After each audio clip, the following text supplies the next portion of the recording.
Good morning, Atlantic Coast High School. Please stand for the Pledge of Allegiance and remain standing for a moment of silence.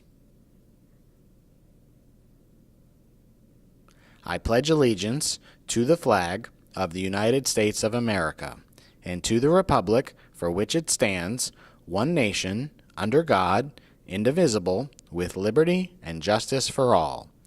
Please remain standing for a moment of silence. Thank you. Please be seated. It's Monday, November 6th, and welcome to the Morning Raise.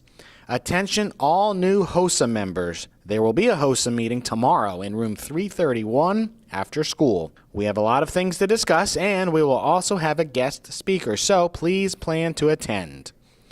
Only Spanish Honor Society officers will meet today in Mr. Z's room. There will be no general meeting. Again, only Spanish Honor Society officers are meeting today in Mr. Z's room, 515 after school. From Atlantic Coast, Amelia Root.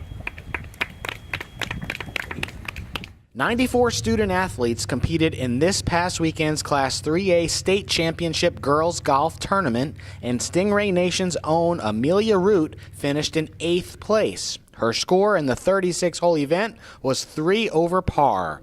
Congratulations, Amelia, on a great finish to your high school golf career.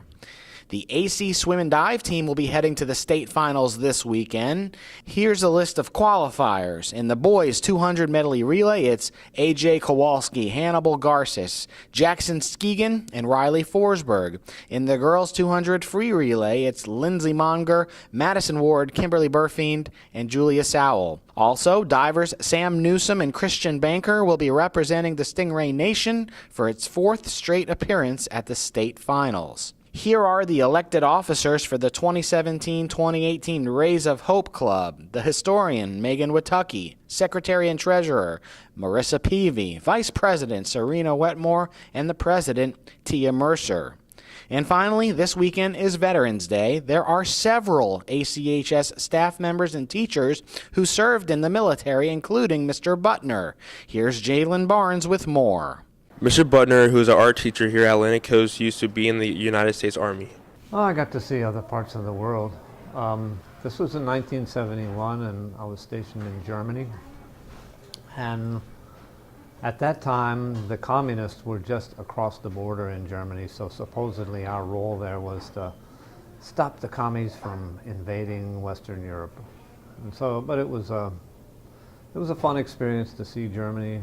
Every little town you went into had a 1,000-year-old castle, and yeah, it was pretty cool. And another benefit was that I was not in Vietnam. Mr. Butner also shares advice for any students interested in enlisting into the Army. Try to get in a job designation that you can use whatever you learn in that job in the civilian world, because most people that go in the military do not stay very long, so you want whatever you learn at Uncle Sam's expense to be able to be used in the civilian world. And if you do that, I think it can really benefit you in whatever you do. He tells his students how he enlisted and how he feels about the Army now. Back then in 1971, this was known as the mandatory draft, which means when your number came up, they drew a lottery every year, and if your number came up, you had to go.